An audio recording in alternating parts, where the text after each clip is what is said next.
I need to get your. Speaking of crazy relationships, I need to get your guys' thoughts on this guy that we recently did an interview with, Patrick and I. Have you heard of this guy called Andrew Tate? Hey, Tate. We were just listening. On the Chrissy way here. just rolled her eyes, so that's a signal. Yes, I'm familiar with him. Jason. Oh yeah. From one attractive, successful, bald man to another. You got Andrew Tate over here.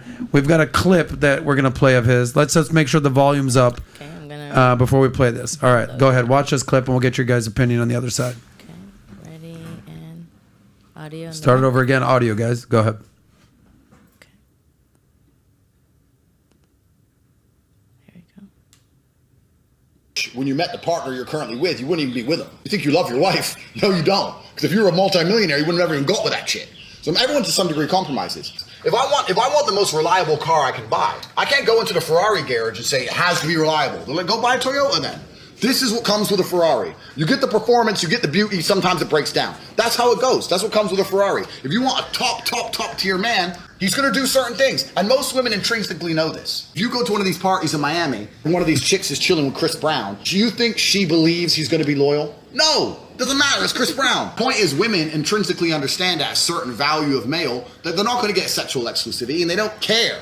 I say this all the time. If you And so there it is. So basically, essentially, he talks about if you're a high value man and you're doing all these amazing things, and whether it's you're dating a girl, married to a girl, he's basically saying, well, you know, a man can kind of do what he wants to do, explore some options, play the field a little bit. Obviously, there's going to be a lot of people that are like, hold on, what the fuck are you talking about? Yeah.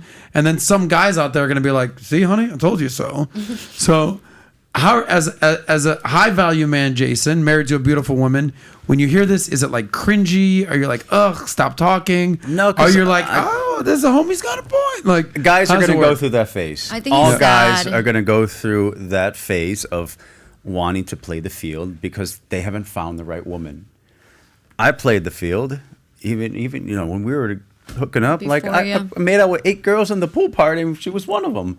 Like I played the field, and like I dropped every other woman that I was talking to. Yeah.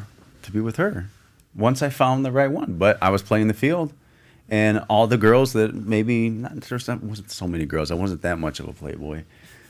But you're saying that you need to test drive as many cars as possible, but at the end of the day, you're going to have to buy a car and drive that car. Yeah. Just like women want to be in a relationship, so do men. Mm-hmm. If men aren't ready to be in a relationship because they haven't found the right woman. All men and all women want to have a marriage. They want to have kids. They want to have the lifestyle. They want to be with someone. They want to be loved by somebody. And if you're still playing the field, you have not found the right person. So it comes down to finding the one.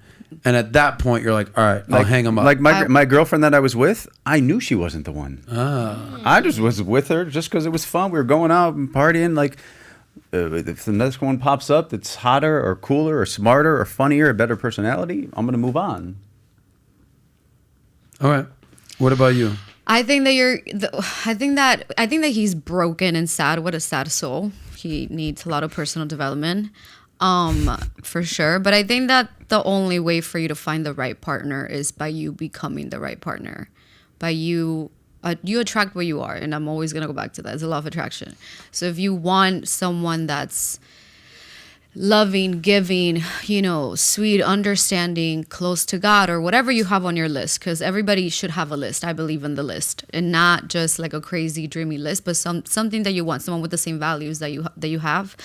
In order to attract that and find people like that, you need to become that, and you need to become the best version of yourself for you to attract your circle.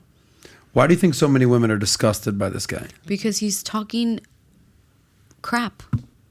That makes no sense. He's probably. I don't know him. Make money. I don't know him. God bless. Do you respect that though? I do respect, because you can make money however you want. I don't judge. I respect the hustle. So you can respect him on some fronts, but then there's also things you think he gets wrong. I respect Duality. the hustle It's not a black and white thing. As long as you're not hurting other people, and he's offending a lot of women. So you can do whatever you want. You can be, like I said, an OnlyFans. You can be at a strip club, make your money, as long as you're not hurting other people. But he's not hurting other people. He's also just got the balls to say what people don't want to say. Is there something wrong with offending? True. I mean, I just don't know why he wants that negative energy and all that hate for himself. Making a lot of money. I think he's making a lot of money, but he's also getting a lot of. I mean, I don't know. I really don't understand. Is it him? Is it his mindset? Is the way he says things? Is it a combination of all of it? It's all of it. I want to know what triggers women to be like, ugh. Like when I said, we're going to play a clip of Andrew Tate. This was Chrisi. She goes, you can tell, first of all, his body language, you can tell how aggressive he is. he's a fighter. Okay, but He's a dude. He's a man. So are you, and so are you, and you guys don't Yeah, speak but I'm that not way. a cage fighter. I mean, the guy's a badass. He has a lot of rage going yeah, on. no, admittedly. Maybe he just shot too much testosterone or something. Yeah, I don't know. I think it's how he says it, his body language, and what he's saying. It just makes no sense. He has way too much masculine energy going on, has definitely not stepped into his feminine energy, so he cannot admire and see women as they are. Because you guys are nothing without us. I'm so sorry. We're creators, and we need you, but you need us more. Oh, I'm and he's the just, biggest and fan he's of just, women out and there. he's You guys just are my trying, favorite thing on he's the just planet. trying to put women down. I'm not here to talk shit about women. Women? Maybe he I has love you. maybe he has mommy issues. Maybe he does. Maybe we all do. We don't know. We'll never know. Don't never know. You want to give your final thoughts on this guy? Yeah, I respect the hustle. I mean, I know what he's doing and how he's making the money, and got his community out there posting his videos, making him go viral. Didn't he get But- banned from everywhere? Yeah. Like a lot, most people don't have the balls to say what they really feel, and he's just a voice for a lot of people. Well, here's what I'll say, and this we're going to talk millionaire mentor time right now and kind of get into the more money. Did you interview him? Yeah. Do you love him? I respect him. For sure. Listen, there's going to be things. I respect you. I haven't agreed with everything you've said Of today. course. I respect Jason. I don't agree with everything. My boss, my CEO, my mentor, Patrick Bet-David, the most amount of respect for that guy. We still argue. We still have different course. opinions.